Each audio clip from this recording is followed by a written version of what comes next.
गुरुर्ब्रह्मा गुरुर्विष्णु गुरुर्देवो महेश्वरा गुरु साक्षात् परम ब्रह्म तस्मै श्री गुरुवे नमः।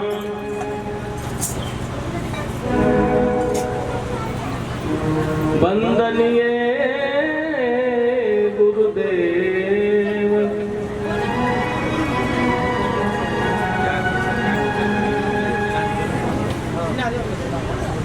वंदनीय गुरुदेव तुमको वंदनीय वंदनीय गुरुदेव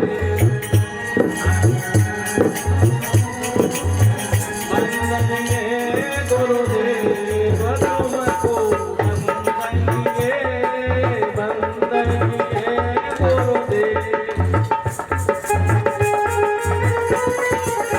वेद शास्त्र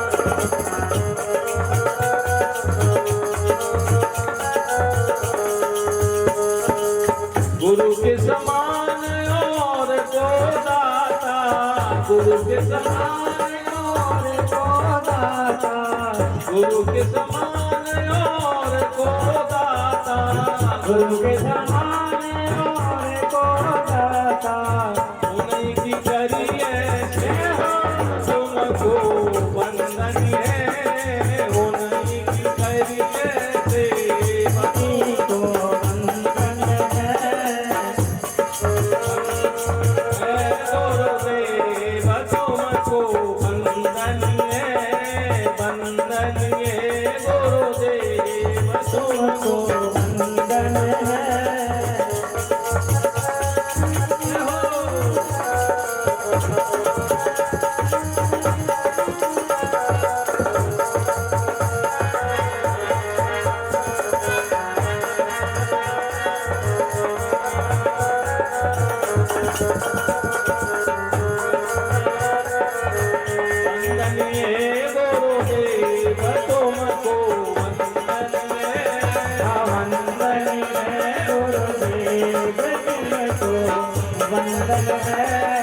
गुरु के समान और को दाता गुरु के समान और को दाता पूरन परख सभी पूरन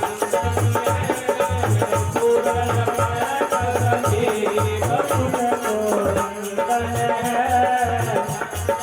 है गुरुदेव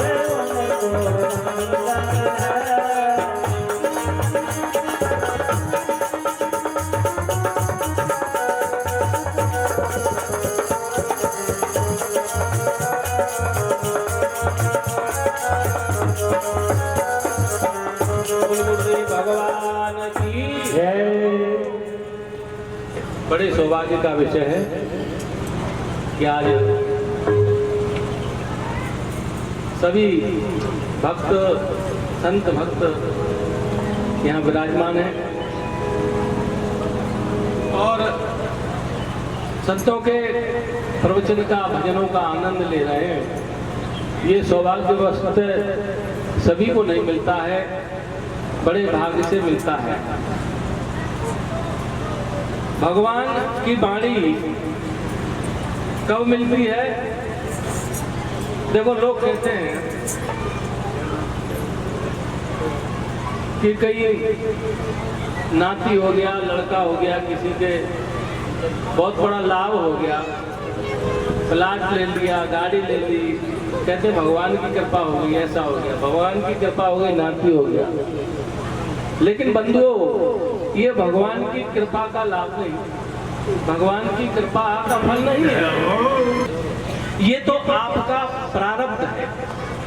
आपने पहले पुण्य किया है और वो पुण्य जो है आपका मिल रहा है। संसारिक कोई भी लाभ होता है वो आपके पहले किए हुए पुण्यों का फल होता है, अच्छे कर्मों का फल होता है। तो यदि हमने पाप किए हैं तो उसका फल दुख मिलता है, और पुण्य किए हैं तो उसका फल सुख मिलता है।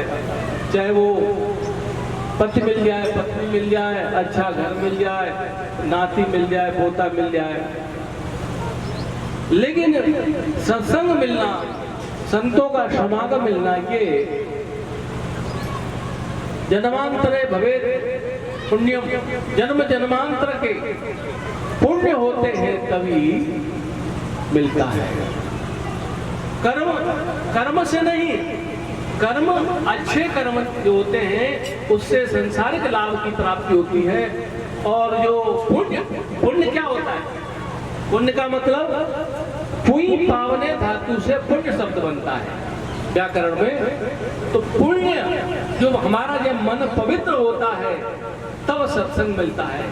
मन अंतःकरण पवित्र होने का फल है सत्संग मिलना, संतों का समागम मिलना, और उसके बाद फिर सेवा करते करते भगवान की प्राप्ति हो जाना, भगवत प्राप्ति हो जाना। तो जन्मांतरे भवेत् पुण्यम, भागवत में कहा है पहले ही।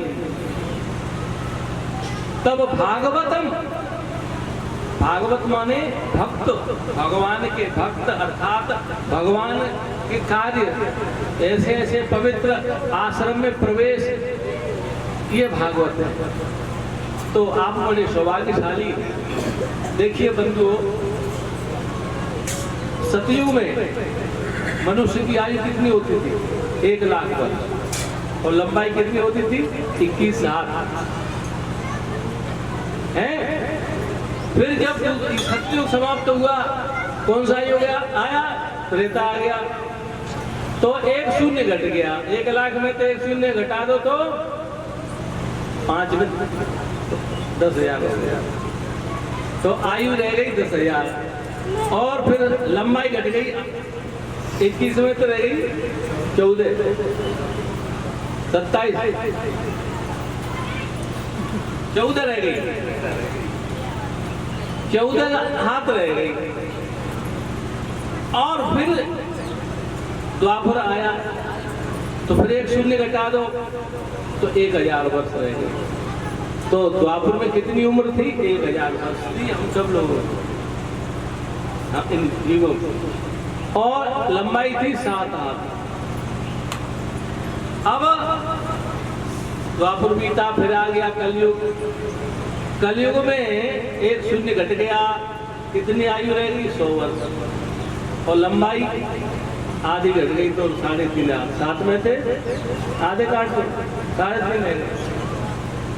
तो कहने का मतलब ये है बंधुओं कि हम घट रहे हैं, प्रतिदिन घट रहे हैं, आयु घटती जा रही है। समय जैसे जैसे नीचे आता जा रहा है, मनुष्य की आयु घटती जा रही है।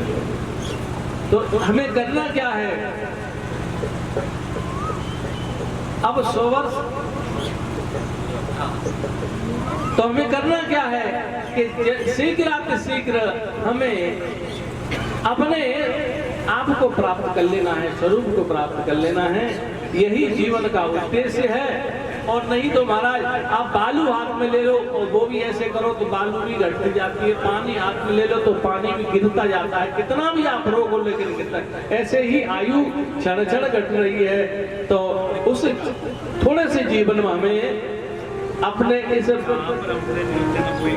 प्रपंच में, संसार में पड़े हुए सब काम करते हुए हम भगवान का नाम ले लें, सेवा कर लें, यही बहुत है। तो ये आप लोग कर रहे हैं, बड़े सौभाग्यशाली हैं। और इसी के साथ समय पूरा होता है। महाराज जी विराजमान है, अब वो अपने वाणी से अब आपको अमृतमय वचन सुनाएंगे। बोल सद्गुरुदेव भगवान की जय।